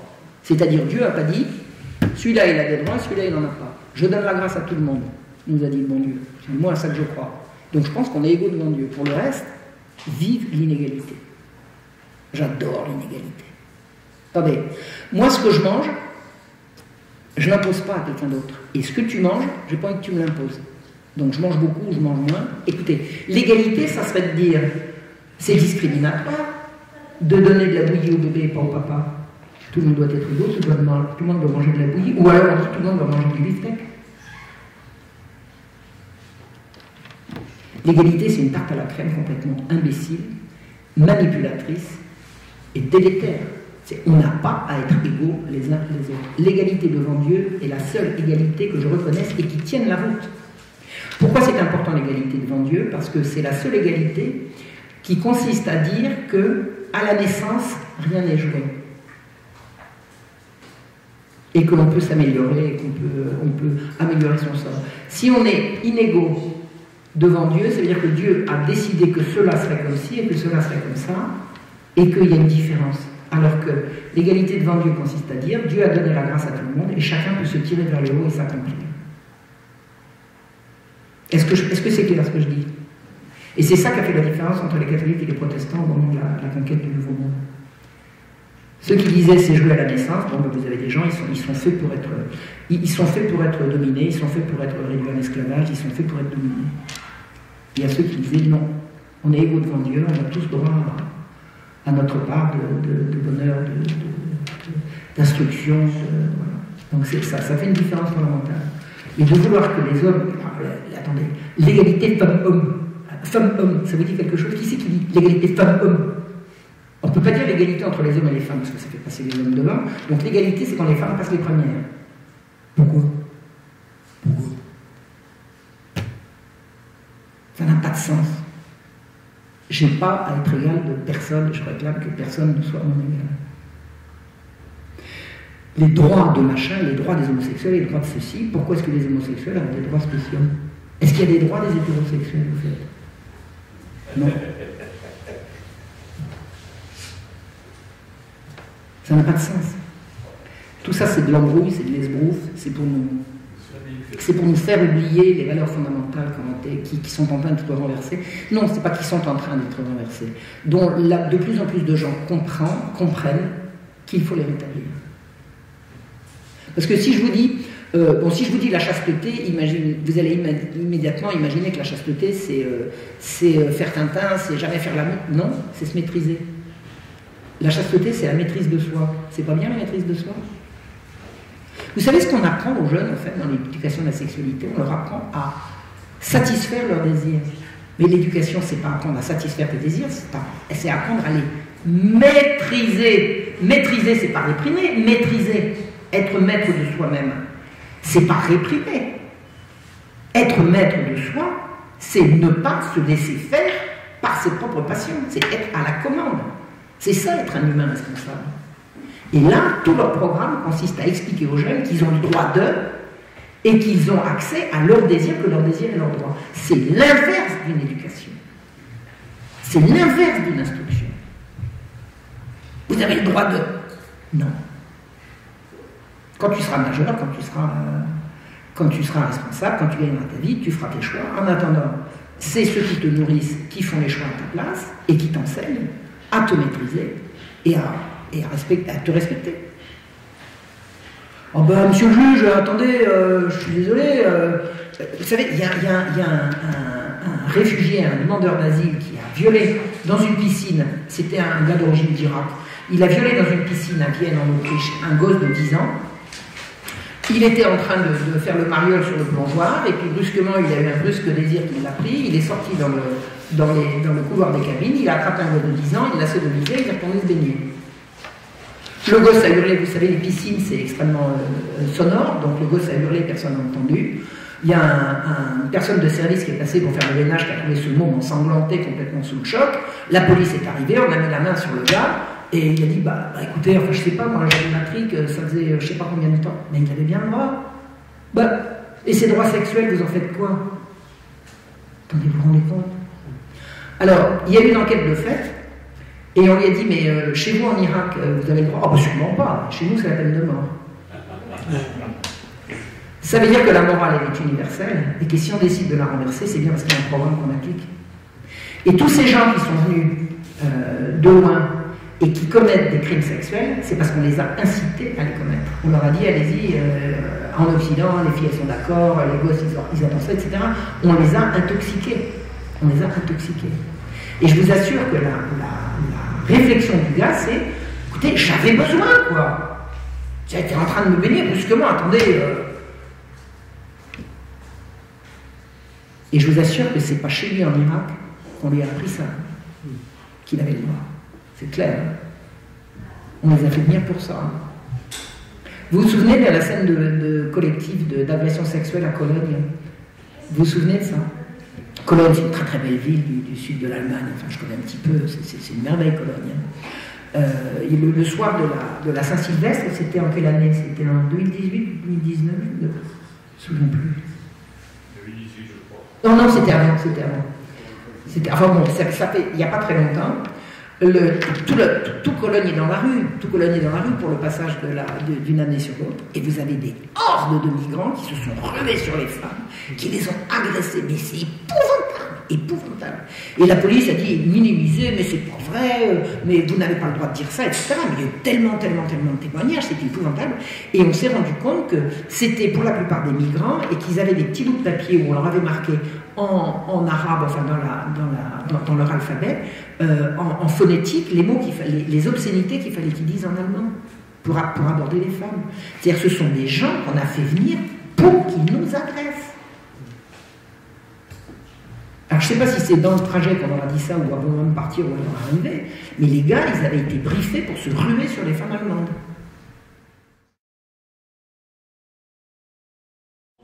On ne peut pas être un bon musulman et être anti-chrétien, c'est antinomique, puisque dans l'islam, l'islam doit protéger le chrétien. Comment est-ce que l'islam s'est propagé à la vitesse d'un cheval au galop, hein? C'est qu'ils arrivaient en disant, alors ils arrivaient dans des sociétés qui étaient sous la domination de l'empire chrétien, byzantin. Bon, hein, c'est là-dessus que ça s'est fait. Si vous voulez rester chrétien, on vous protégera, mais vous paierez l'impôt. Si vous ne voulez pas payer d'impôt, vous faites musulman. Donc les conversions, ça s'est fait à la vitesse du cheval au galop. Hein. Non. Alors, ceux qui sont restés chrétiens, c'est ceux qui avaient la conviction, qui préféraient payer que de ne plus être chrétiens, mais ils sont restés chrétiens, puisqu'ils y sont encore. Donc, il n'y a pas vraiment, prétendre que l'islam veut la destruction de la chrétienté, c'est pas connaître l'histoire. C'est pas connaître l'histoire. Maintenant, c'est vrai que si vous voulez pas payer d'impôts, vous vous faites musulman. Et l'impôt sur la personne, c'est les chrétiens qui le payent. Voilà. C'est comme ça que la conversion s'est faite si vite. Et c'est comme ça que les musulmans, l'islam s'est propagé sans qu'il y ait une invasion. Comment dirais-je, sans qu'il y ait une invasion de population. Ça a été des conversions. Oui, alors justement, aujourd'hui, au XXe siècle, au XXIe siècle, on voit quand même qu'en Irak, quand l'islam dur est arrivé au pouvoir, aujourd'hui, il y a toute cette... L'islam dur, c'est quoi? Vous avez l'islam des origines et vous avez l'islam manipulé par la CIA et les services secrets britanniques. Vous avez un mouvement en France qui s'est appelé le jansénisme et qui a décidé de saper le christianisme de l'intérieur une fois qu'ils ont compris que le protestantisme n'avait pas réussi à venir à bout de Rome. Ils ont dit, nous on viendra à bout de Rome en infiltrant la chrétienté. C'est-à-dire que les jansénistes sont des gens qui ont fait une opposition systématique à la papauté et à tout le dogme catholique depuis l'intérieur. Et j'ai expliqué ça à Youssef Midi qui m'a dit le wahhabisme c'est la même chose pour l'islam. Ce sont des gens qui ont pris une partie de l'islam, qui ont dit on va et c'est selon la même logique, c'est-à-dire de faire un islam intolérant comme l'était le jansénisme, hystériquement impossible à suivre, tellement dur, etc. C'est-à-dire que les jansénistes finissaient par provoquer des crimes. Par l'excès de vertu qu'ils demandaient. Ils demandaient aux gens d'être tellement vertueux que finalement, on disait je fais ce que je veux. Alors qu'une morale chrétienne beaucoup plus modérée, beaucoup plus proche de la réalité des gens faisait que la morale n'a été respectée. Eh bien, si j'ai bien compris, le wahhabisme, c'est la même chose. C'est-à-dire, on va rendre la morale publique tellement intenable que dès qu'on va avoir l'occasion, on va faire rigoureusement l'inverse. C'est-à-dire que le wahhabisme, pour parler d'une des branches de cet islam hystérique et violent, si vous voulez, c'est le même principe. C'est-à-dire qu'on continue de se prétendre musulman, tout en ne reconnaissant pas les vertus de modération, de tolérance, etc., qui sont dans l'islam. Donc, qui maîtrise ces islamistes-là? Qui les a fabriqués? Qui les maîtrise? J'ai entendu parler d'un symposium qui s'est passé dans le Caucase, je crois, en présence de Vladimir Poutine, mais il y a de nombreuses années maintenant, enfin nombreuses, il y a une dizaine d'années à peu près, où il était question précisément de revenir aux fondamentaux de l'islam. Et les fondamentaux de l'islam, c'est les fondamentaux qui ont protégé précisément les chrétiens et les juifs. Et les juifs. Je veux dire, en Palestine, il y avait des chrétiens et des juifs jusqu'à ce que les juifs viennent et décident que c'était eux et pas les autres. Vous savez, c'est particulièrement frappant. Quand vous connaissez Israël et la Palestine, vous verrez que le judaïsme, le christianisme et l'islam ont cohabité jusqu'à la catastrophe. Ils ont très bien cohabité. Très très bien cohabité. Et les Arméniens qui ont fui l'épouvante du génocide en 1915, quand ils sont arrivés en Palestine, ils étaient tranquilles. Ils étaient saufs. Oui, monsieur. Oui, par contre, Mario, cette histoire, elle me rappelle autre chose. Cette histoire d'incitation au viol. Elle me rappelle le débarquement en Normandie. Parce que moi, je suis normand, Et on a eu en Normandie, au moment de la libération, des viols de masse commis par les soldats américains. Et particulièrement les Noirs, je parie. Exact. Et pourquoi les Noirs? Pas parce que les Noirs... Et pourquoi les Noirs? Pas parce que les Noirs sont plus méchants que les Blancs. Parce qu'on leur a dit, psst, vous voulez pas faire la guerre, mais, venez donc. Les petites Françaises, elles aiment ça.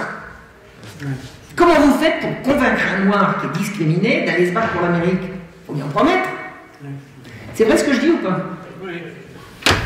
Et vous savez, il y a eu des téléfilms qui ont été faits pour dire « Oh, c'est dégueulasse comment on a accusé les malheureux noirs d'avoir violé les blanches. » Mais attendez, c'est pour les blanches que c'est dégueulasse. Elles ont bel et bien été violées. C'est pas parce que les gars étaient noirs qu'ils les ont violées, c'est parce qu'on les avait incités à le faire pour les convaincre de venir à la guerre. Donc, derrière tous les mensonges, il y a les mensonges, c'est des trucs à tiroir. Hein. Ouais, c'est intéressant ça. Il y a eu effectivement énormément de viols au moment de la libération. Ma mère me le disait pendant l'occupation, on n'avait absolument pas peur des Allemands. Hein. Alors, pour dire qu'elle les aimait, hein, elle m'a jamais dit ça. Elle m'a dit qu'elle chantait très bien. Elle m'a dit, ah les salauds, qu'est-ce qu'ils chantent bien. Mais elle me dit, quand on marchait dans la rue, quand on marchait dans la rue à plusieurs copines, on se serrait les coudes, ils descendaient, hein, ils nous laissaient passer. Hein. Donc ils n'en avaient pas peur. Les femmes n'en avaient pas peur. Quand les ricains sont arrivés, c'était autre chose. C'était une autre paire de manches. Mais enfin, à Reims, à ma connaissance, il n'y a pas eu de soucis, mais il y en a eu ailleurs. La Normandie, c'était massif. Il y a des écrits là-dessus? Oui. Ah, ça m'intéresse. Vous pouvez m'envoyer? Je t'enverrai. Ah ouais, ça m'intéresse tout à fait. Ça m'intéresse tout à fait. Ah oui, ça rentre dans le cadre de mes... Ouais. Bon, vous savez, inciter les gens au viol, c'est pas dur. Mais attendez, les filles, elles aiment ça. Elles aiment ça, elles en réclament. Plus elles disent non, plus ça veut dire qu'elles sont d'accord. Non, mais attendez, le gars, il y va. C'est tout. Ah oui, elle a dit non, bah on m'avait bien prévenu qu'elle allait dire non. Vous savez, cette histoire j'en ai parlé dans le... J'étais en train de regarder justement. Ouais, je crois que j'en ai parlé dans la préface.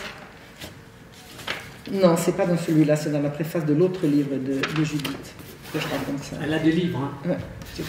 Alors, j'ai pas de livre sur le sujet, j'ai mes autres livres, j'en ai quelques-uns, j'en ai plus beaucoup. Qu'est-ce que j'étais en train de dire? Eh ben, je sais pas, j'ai perdu le fil. J'aurais pas dû. L'incitation de certains mouvements à violer. Oui, mais avec la Normandie, les viols, on est... Oui, bah, j'ai perdu le fil. Qu'est-ce que je voulais raconter? Oui, l'histoire de cet Irakien qui a violé un môme dans une piscine, c'est le gars, il a compris brusquement ce qui s'était passé. Il arrive, il se justifie. Il dit, bah oui, écoutez, enfin, j'avais besoin, quoi. Vous voyez ce que je veux dire? Puis quand on lui demande, on fait comme chez vous. Ah bah chez nous, c'est la peine de mort. Le gars, il s'est réveillé. Vous imaginez comment est-ce qu'il a pu imaginer qu'il avait le droit de faire ça? C'est parce qu'on lui a dit. Ouais. Enfin, je veux dire, c'est pas une chose courante de sortir du grand bain, d'aller violer un gosse et de retourner au plongeoir, quand même. Il y a un truc, là. Ben, c'est comme les Noirs avec la Normandie. C'est la même chose. Il y a une incitation par derrière. Une incitation abominable. Oui. Seul département de la Manche, 208 viols, 30 meurtres. Pour le seul département normand de la Manche. Et ils disent que c'est des Noirs ou pas? Alors là-dessus, je sais, moi j'avais lu qu'il y avait beaucoup de Noirs qui étaient impliqués, effectivement. Je vais t'envoyer après. Oui. Et vraiment qu'on ne prétende pas que je dise que les Noirs ou que les Irakiens sont des violeurs. C'est pas ce que je suis en train de dire, j'espère que c'est clair. En fait. C'est une manipulation. C'est une manipulation.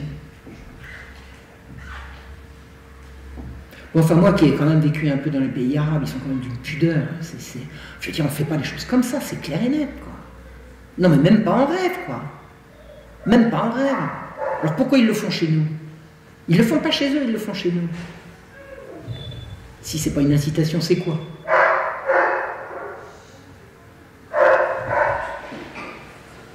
Il y a d'autres questions? Vous dénoncez l'éducation à la sexualité. Est-ce que vous avez vu le dernier reportage sur Arte, Instagram, la foire aux vanités? Non, j'ai pas vu ça. Je regarde plus la télé depuis 10 ans maintenant. Donc non, mais je pourrais aller voir ça. Ça raconte quoi? Moi, il y a quelques années, j'ai écouté Barbara Stiegler, fille de philosophe. Oui. il disait qu'avec les téléphones, les smartphones, ça provoque le changement de comportement. Et elle a Instagram, je vous invite à regarder ça. Moi, je voudrais que toutes les mamans de France diffusent ça dans les classes d'école. Voilà, à partir d'un smartphone, déjà ils sont arrivés à une échelle que... C'est monstrueux, c'est monstrueux. D'abord, les enfants ne devraient pas avoir de smartphone. Ceux qui en ont, faudrait mettre déjà tous les filtres. Pardon. Je dis les enfants ne devraient pas avoir de smartphone parce que le diable se met dans le smartphone. Vous appuyez sur le mauvais bouton, vous avez des scènes de sodomie en long, en large et en couleur. C'est bon. Donc déjà pas de smartphone. Si on a avec une utilisation extrêmement limitée avec tous les filtres, et puis moi je vais finir par croire que le danger numéro 1 c'est l'école. C'est l'école. À partir du moment où l'école dit la priorité c'est l'éducation à la sexualité, c'est non. C'est non. Ils disent pas d'école à la maison. Est-ce qu'ils ont le droit d'interdire l'école à la maison? Je suis pas sûr. Ben là, ils ont depuis 2 mois, ils font tout pour plus qu'il y ait d'enseignement à la maison. Ils ont modifié la structure de l'enseignement à domicile. Ça passe maintenant par un droit à obtenir qui verrouille comme ils veulent. Oui, mais ça, est-ce que, voilà, qu'ils essayent, c'est sûr, et qu'ils y arrivent, c'est autre chose. Je pense que, et si c'est pas à la maison, il faut créer des structures parallèles. Je veux dire, danger, l'école est un danger. L'école est un danger. Je me souviens, il y a quelques années, il y avait une petite jeunette qui s'appelait Marion comme moi, ça m'avait frappé, j'en avais pleuré d'écouter ça. Elle était jolie, elle était mignonne, elle était bonne élève, et elle était harcelée à l'école. Un jour, elle s'est pendue. Elle s'est pendue. Pourquoi? Parce qu'elle était harcelée à l'école. J'ai vu ça, c'est une interview de sa mère qui n'a pas arrêté d'alerter l'autorité de l'école pour dire que sa fille était harcelée. Ah ben elle a qu'à apprendre, etc. Du coup, quand elle était morte, eh ben, elle a bien appris, la gamine. Mais attendez, c'est un danger public de mettre ces mômes à l'école maintenant. S'il n'y a plus d'autorité pour protéger les faibles et qu'on laisse la racaille faire la loi, c'est plus une école. Alors, on laisse la racaille faire la loi et on laisse des intervenants extérieurs vous raconter comment on se sodomise sans se faire de mal. Mais attendez, l'école, c'est pas ça l'école. Vous savez, depuis quand il y a des écoles en France? Depuis qu'il y a de la France. Il y a toujours eu des écoles. Et des écoles où on apprenait. Moi j'ai 2 filles de 14 et 13 ans. C'est moi qui suis obligé, à la sortie de l'école, de faire le policier. Quoi. Voilà. Sinon, rien ne se passe. Mais sans crier sur les uns sur les autres, juste en expliquant les choses et en essayant d'expliquer, tout simplement. Oui, mais vous savez, expliquer à un gosse qui ne doit pas être violent, s'il n'en a rien à foutre de ce que vous lui avez expliqué, il continuera de l'être. C'est-à-dire qu'au bout d'un moment, l'explication c'est bien joli, mais ça ne remplace pas une limite. L'explication vient au secours de la limite. Mais la première chose à poser, c'est la limite. On ne fait pas ça. Après, je t'explique. Mais d'abord, t'arrêtes.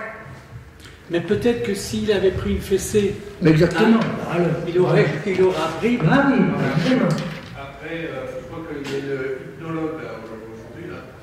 Et en fait, moi, ce que j'avais compris de l'hypnose, du fonctionnement de l'inconscient, en fait, entre les jeux, là, où on égorge tout le temps 25 chiens ou 15 bonhommes, voilà. Pourquoi vous avez des meurtres avec 15 coups de couteau, alors qu'un seul suffit? C'est qu'en fait, l'inconscient, lui, après, il ne fait plus de distinguo entre le réel et la virtuelle. Oui. Vous parlez de jeux sur Internet? Mais voilà, mais aussi quand on donne un smartphone à l'enfant, l'enfant, lui, par rapport à ce qu'il voit, il ne fait plus de distinguo. Ok. Quelle horreur. Vous savez, protéger les enfants, maintenant, c'est la priorité. On dit, t'as pas d'enfant? Non, j'ai pas d'enfant. Mais d'abord, j'ai été une enfant, et puis il y en a suffisamment autour de moi. C'est bon. C'est bon. Ça fait assez longtemps que je me bats pour ça. Oui? Concernant l'IEF, l'école à la maison, effectivement, ça devient compliqué parce que les demandes qui sont faites, les dossiers, il faut qu'ils soient maintenant béton, et il y a des refus en masse. Il faut aller défendre chaque dossier individuellement. Alors maintenant, avec les collectifs, les papalous, avant nous, il y a d'autres collectifs aussi, il y a des personnes qui sont très bien informées, qui savent comment amener les dossiers et les faire passer, mais il faut que les parents aient un dossier vraiment béton, sinon... Oui, mais alors, ça va poser la question de savoir ce que c'est que béton, c'est-à-dire selon quels critères. Non, mais vous savez, je vais vous expliquer. Beaucoup trop. Oui, mais ça m'étonne pas. Ça m'étonne pas. Non, mais là, c'est la guerre. Là, concernant les écoles alternatives, c'est pareil. C'est possible de les créer, mais ce sont leurs règles. Et ils viennent contrôler que leurs règles sont bien quand même respectées. Alors, je vais vous poser une question, parce que vous savez que mon truc, moi, c'est l'histoire. Est-ce que vous avez une idée de ce qu'étaient les prérogatives de l'État en matière d'éducation sous l'Ancien Régime, avant la Révolution? Par exemple, sur les programmes, sur les salaires, sur les programmes, par exemple, les programmes d'éducation. Avant la Révolution. Avant 1789. Qui établit les programmes qu'on va apprendre à l'école? Non, il n'existait pas. Il n'y avait pas d'éducation nationale avant la Révolution. C'était le roi qui décidait. Les congrégations, essentiellement. Alors, les congrégations, le roi, ça peut être qui? L'Église, bien sûr. L'Église. Vous avez entendu la conférence? Les parents. Point. L'alpha et l'oméga de l'éducation, c'est papa, maman. Point. En assemblée générale, avec vote à main levée. Le roi ne s'en mêle pas. Le roi parlait de programme. Occupez-vous d'être roi et laissez-nous éduquer nos gosses. Le curé, le quoi? Vous êtes là pour nous dire le catéchisme, pour nous dire la messe. Vous n'allez pas nous élaborer les programmes. C'est les parents qui élaboraient les programmes. Et l'instituteur, il était choisi par les parents qui lui faisaient passer un examen. Alors, pour ce qui concerne le savoir académique de l'instituteur, il y avait le curé, il y avait éventuellement quelqu'un qui avait suffisamment d'instruction pour savoir s'il était bon, mais pour savoir si on allait prendre cet instituteur-là ou un autre, et pour savoir ce qu'il allait enseigner aux enfants, c'est l'assemblée générale des parents. Personne d'autre. C'est la Révolution qui a inventé que l'État devait s'en occuper. Avant, c'était les familles. Et quand la Révolution a voulu inventer un système centralisé depuis le haut et qui envoyait des instituteurs avec des programmes, ils arrivaient, les écoles étaient vides, les parents n'y mettaient pas leurs gosses. L'école à la maison, ça date de cette époque-là. La République envoyait des instituteurs imbus de leur machin, et les héros de la République, etc. Les parents, ils n'en avaient rien à faire, vous savez ce qu'ils faisaient? Ils retenaient leurs enfants et ils leur faisaient la classe dans les greniers, dans les granges. L'école à la maison, ça date de cette époque-là. Et j'ai vu des lettres indignées d'instituteurs de la République qui disaient « Dans mon village, c'est une honte, il faut forcer les parents à mettre leurs enfants à l'école. » Mais les enfants, ils étaient à l'école, des parents. Il n'y avait pas besoin de forcer. Les parents se saignaient pour payer de bons instituteurs à leurs enfants. Et c'est eux qui décidaient des programmes et c'est eux qui choisissaient l'instituteur. Et si l'instituteur ne venait pas, on le renvoyait. Avec indemnité, hein, c'était des contrats en 369 avec bail, machin et tout. Hein, on ne renvoyait pas quelqu'un comme ça. En plus, le roi intervenait dans le traitement des instituteurs en élaborant un salaire minimum, c'est-à-dire qu'on n'avait pas le droit de payer un instituteur au-dessous d'un certain salaire.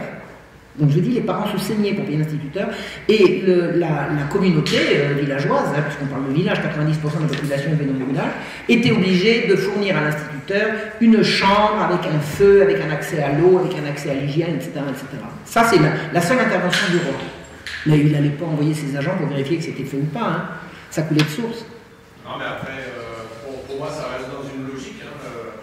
Quand je dis par le jeu, on peut tous devenir Einstein dans sa dimension, dans sa discipline. Et, mais si vous avez que des Einstein au bac, qu'est-ce qui se passe? On n'a plus besoin de gouvernement de Macron. On sera tous dans le respect, dans la bienveillance et tout ça. Et donc, après la Révolution, voilà, l'État a pris en main l'éducation. Moi, ce que je dénonce, c'est pas l'éducation, c'est l'éducastration. L'éducastration, oui. Et donc, pour moi c'est logique. Hein, que c'est un nivellement par le bas. C'est le nivellement par le bas. C'est ça l'égalité. Comment voulez-vous que les gens soient égaux si vous décidez que le critère est au sommet? Personne ne va monter. Encore une fois, Barbara Stiegler dit, nous on a la chance en France, la richesse de la langue. Et plus la langue est riche, et ça ouvre l'esprit. Ouais. Aujourd'hui, la langue est abattardie. Au bac, ils ont besoin d'un calculatrice pour faire une règle de 3 au bac. Il y a un ministre de l'éducation qui ne savait pas en faire. Les nouvelles générations, ils ont dans leur communication, leur conversation, ils ont 150 mots pour vocaliser quoi. Et donc, vous imaginez l'esprit comme il est régi. Écoutez, j'ai entendu, à l'époque de la campagne sur le traité de Maastricht, j'ai entendu un jour une interview de Philippe de Villiers, il m'avait fait tordre de rire. Il avait raconté, il faudrait retrouver, mais je ne me souviens pas, il nous a raconté combien de mots il avait en rentrant à l'ENA et combien il lui en restait en sortant. Extraordinaire, extraordinaire. Et on perd des mots tout le temps, on perd des mots sans arrêt. C'est le formatage de l'esprit. Non, je vous assure, l'école sous l'Ancien Régime, c'était la prérogative des familles. C'était la prérogative des familles. Et il a fallu rendre l'école obligatoire pour forcer les gens à mettre leurs gosses dans une école qu'ils ne voulaient pas. Mais c'est pas pour les forcer à les mettre à l'école. De toute façon, les parents mettaient les gosses à l'école. Et si c'était pas l'école de la République, c'était l'école de la paroisse. Vous avez des écoles clandestines, vous vous rendez compte? Sous la Révolution, les gens faisaient la classe dans les granges et tout. Ils faisaient pas que la messe dans les granges, ils faisaient la classe aussi. D'autres questions? Jusqu'à présent, on avait tendance à considérer que l'instruction était obligatoire. Et là, ils sont en train de changer, l'école est obligatoire. Ouais. Ça, ils sont en train de faire la bascule là-dessus. Exactement. Mais est-ce qu'ils vont tenir encore longtemps avec ce système? J'ai l'impression qu'il y a quand même... Je pense qu'il y a une bascule qui est en train de se faire. Mais tenez bon, ne donnez pas vos... Enfin, c'est facile à dire, hein. C'est facile à dire, mais moi qui n'ai pas d'enfant, il faut arracher les enfants à cet épouvantable Moloch qui s'appelle l'éducation nationale. C'est une horreur. Mais c'est très compliqué. Ah, je sais que c'est compliqué. Je vous crois que c'est compliqué. Surtout qu'ils mettent des mécanismes de chantage derrière. Parce que quand on parlait tout à l'heure de comment ils ont mis en place de ne plus enseigner à la maison, derrière, il y a une stratégie pour imposer la vaccination. Il ne faut pas l'oublier. C'est abominable. Et ils ont mis des mécanismes exactement les mêmes que pour les gens où la vaccination n'était pas obligatoire, mais on t'avait mis tellement de chantage derrière à l'emploi que tout le monde est parti se faire vacciner. C'est exactement les mêmes stratégies.